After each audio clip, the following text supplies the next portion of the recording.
I am constantly growing and evolving into a better person. कई बार हम at work place और अपनी life के अलग अलग एरियाज़ में एक कंपटीशन लगा लेते हैं बाकी लोगों के साथ, जो कि कहीं ना कहीं पे जो लोग शायद कंट्रोल नहीं कर पाते उन लोगों के लिए जेलसी को जन्म देता है और बहुत सारे और नेगेटिव इमोशंस को लेकर के आता है। लेकिन सोच के देखिए, जब आप ये कंपटीशन अपने साथ लगाते हैं तो आप प्रोडक्टिविटी की तरफ बढ़ते हैं, because what you are actually dealing with, you are affirming that you are constantly growing and evolving into a better person.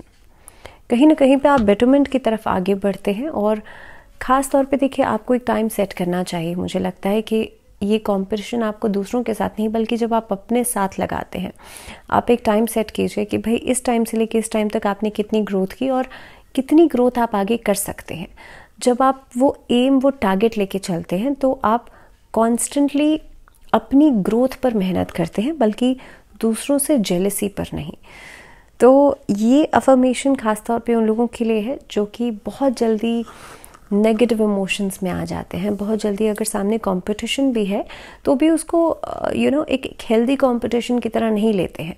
तो ये अफर्मेशन आपको ज़रूर प्रैक्टिस करना चाहिए daily, that I am constantly growing and evolving into a better person.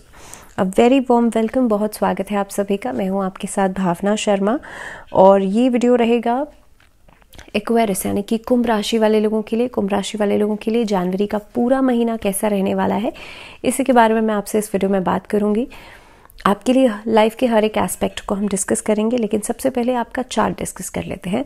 और Aquarius के लिए देखिए 11 नंबर का चार्ट है ये। शनि आपके लग्न भाव में है, क्योंकि शनि इस समय पर आप ही की राशि में रहेंगे और शनि जो है वो डायरेक्ट है इस समय पर। सूर्य आपके 12th हाउस में रहने वाले हैं। सूर्य 12th हाउस में आएंगे 15 जनवरी के बाद।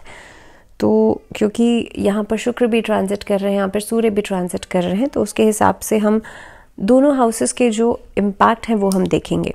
मंगल बुध जो है वो एकादश भाव में रहेंगे, शुक्र जो है वो दशम भाव में रहेंगे, वहीं पर केतु आपके लिए 8th हाउस, राहु जो है वो 2nd हाउस और गुरु जो है वो आपके लिए 3य भाव में रहेंगे। अब इसके इम्पैक्ट को समझते हैं। तो देखिए, सबसे पहली चीज़ आपका कार्य क्षेत्र अगर मैं देखूं तो यहाँ पर ये पूरा ही महीना आपके लिए अनुकूल रहेगा। बुध और शुक्र की पोजीशंस जो हैं, क्योंकि शुक्र जो है आपके लिए दशम भाव में विराजमान है, बुध जो है इनकी पोजीशन को देखते हुए वर्क प्लेस पर बहुत सारी अपॉर्चुनिटीज़ आपके लिए आ सकती हैं। दूसरी बात, इस महीने के अंदर क्योंकि सूर्य और मंगल की पोजीशन कहीं ना कहीं पे कॉन्फिडेंस को थोड़ा सा कमज़ोर करेगी after 15th of January. Politically भी अगर आप अपना करियर बनाना चाहते हैं या ऑलरेडी आप पॉलिटिकल करियर में हैं या सरकारी विभाग से जुड़े हुए हैं, तो कहीं ना कहीं पे 15 तारीख के बाद थोड़ा सा केयरफुल रहिएगा, बिकॉज उससे पहले चीज़ें बहुत बढ़िया रहेंगी। लेकिन महीने की शुरुआत में सिचुएशंस बहुत अच्छी रहेंगी, लेकिन आफ्टर 15th ऑफ जनवरी आपके लिए थोड़े से स्ट्रगल आ सकता है अगर आप सरकारी विभाग से जुड़े हुए हैं। दूसरी बात, ये महीना काफ़ी हद तक कोशिश ये कीजिएगा कि आप समय को बर्बाद करने से बचें। टाइम मैनेजमेंट के ऊपर बहुत ज़्यादा ध्यान दें। इस महीने के अंदर कहीं ना कहीं पे डॉक्यूमेंटेशन से जुड़ा हुआ काम आप पूरा कर सकते हैं।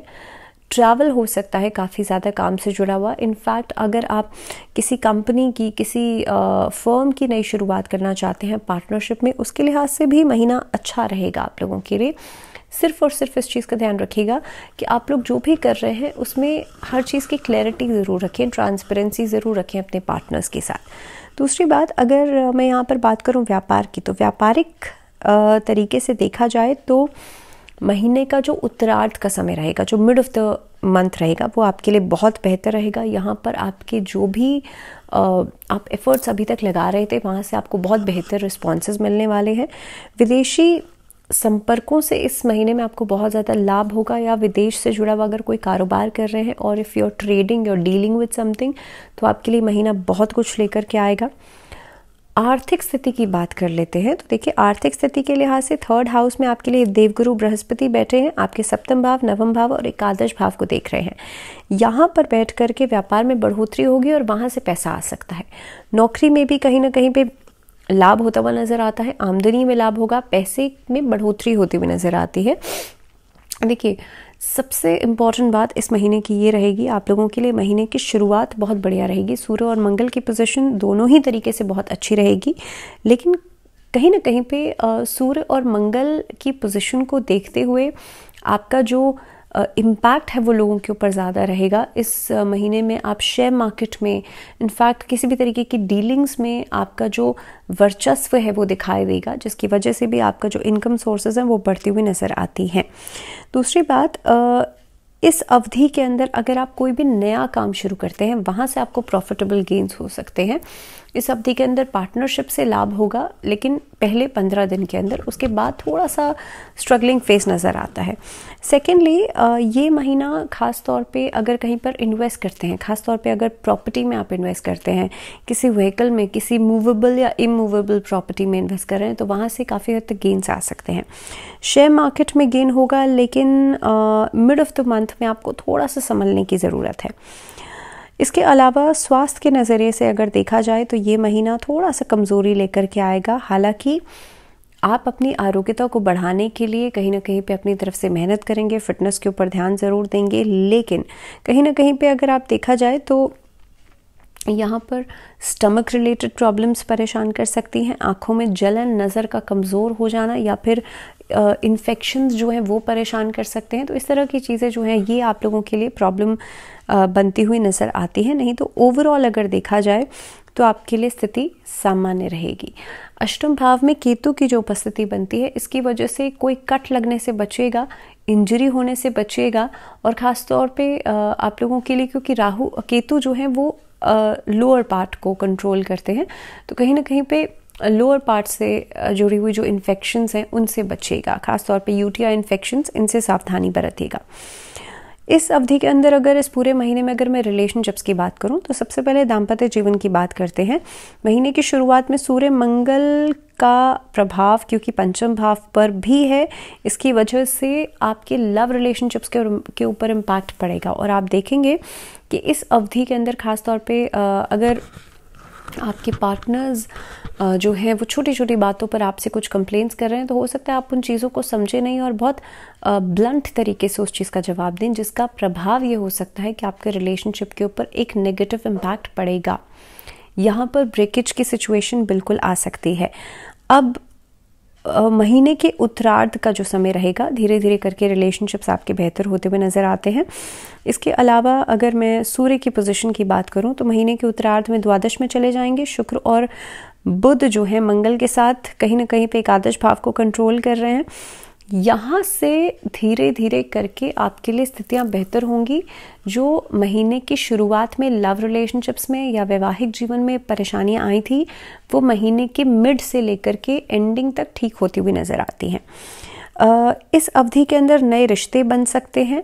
रिश्तों में अनुशासन नज़र आता है, प्रिंसिपल्स नज़र आते हैं। हो सकता है कि आपके पार्टनर्स आपसे जो कुछ कह रहे हैं आप उनकी गलत बात नहीं सुनेंगे, तो प्रिंसिपल्स के ऊपर चलने का समय है। सेकेंडली, यहाँ पर आपको विवाह का प्रस्ताव मिल सकता है और कहीं ना कहीं पे आप देखेंगे कि विवाह होने की जो योजना है वो बनाते हुए नजर आते हैं।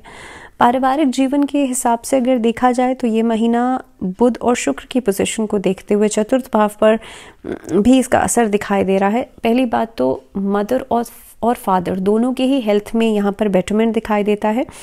दूसरे भाव में मीन राशि में कहीं ना कहीं पे राहु बैठे हुए हैं, जिसका असर ये दिखेगा कि आपके परिवार की तरफ से पूरी पूरी ब्लेसिंग्स आपको मिलेंगी। तो सेकंड हाउस में क्योंकि मीन राशि में राहु विराजमान है, तो सबसे पहला काम आपको ये करना है कि आपको अपनी वाणी पर कंट्रोल करना है। आपके जो ऐसे शब्द हैं जो कि कहीं ना कहीं पे दूसरे को ठोस पहुंचा सकते हैं, ऐसी स्थिति में अपने शब्दों को नियंत्रित करके बोलिएगा। देवगुरु बृहस्पति की पोजीशन को देखते हुए भाई बहनों के साथ संबंधों में मधुरता बढ़ेगी और पुराने वाद विवाद खत्म हो सकते हैं। एक दूसरे के लिए सपोर्ट सिस्टम आप बन करके आगे आ सकते हैं। अगर एजुकेशन के अनुसार देखा जाए, ये महीना छात्रों के अनुसार देखा जाए, तो इस महीने में बहुत कुछ नई प्लानिंग्स करते हुए नज़र आते हैं। स्टूडेंट्स के लिए काफ़ी हद तक अगर आप लोग विदेश जाकर के पढ़ाई करना चाहते हैं, हायर स्टडीज़ के लिए ऑप्ट कर रहे हैं, तो ये महीना बहुत बढ़िया रहेगा। एकेडमिक्स में इम्प्रूवमेंट के लिए महीना बहुत बढ़िया रहेगा। इस महीने में आप किसी नए कोर्स में खुद को एनरोल करा सकते हैं। कोई नया सब्जेक्ट पढ़ने में आपकी रुचि हो सकती है। इस महीने में ऑकल्ट साइंसेस में रुचि हो सकती है। सो जो लोग अभी इस समय पर वर्किंग भी हैं उन लोगों के लिए भी चांसेस हैं कि आप हायर एजुकेशन की तरफ आगे बढ़ेंगे या कुछ नया सीखने की कोशिश करेंगे। और जो बच्चे हैं उन लोगों के लिए मिड ऑफ द मंथ जो रहेगा उसके बाद कहीं ना कहीं पे स्थितियाँ थोड़ी सी डाउनफॉल में जाती हुई नज़र आती हैं, लेकिन इनिशियल टाइम में आप लोगों के लिए कॉन्फिडेंस बढ़ेगा, आपकी विल पावर बहुत बढ़िया रहेगी, जिसके कारण आप अपने एकेडमिक्स में बहुत अच्छा परफॉर्मेंस देंगे। अगर मैं उपाय की बात करूं तो सबसे पहला काम क्या करना है आप लोगों को, पीपल के वृक्ष में, पीपल की जड़ में आपको दीपक जलाना है शनिवार के दिन संध्या काल के समय। इसके साथ साथ ही अगर आप स्वास्थ्य अपना बेहतर चाहते हैं तो उसके लिए महामृत्युंजय मंत्र का जाप ज़रूर कीजिएगा। और इसी के साथ इस वीडियो में फ़िलहाल इतना ही। अगली वीडियो में बात हम करेंगे आखिरी राशि यानी कि मीन राशि वाले लोगों के लिए जनवरी का पूरा महीना कैसा रहने वाला है। तब तक के लिए दीजिए इजाज़त, लेकिन जुड़े रहिए चैनल के साथ। फ़िलहाल नमस्कार।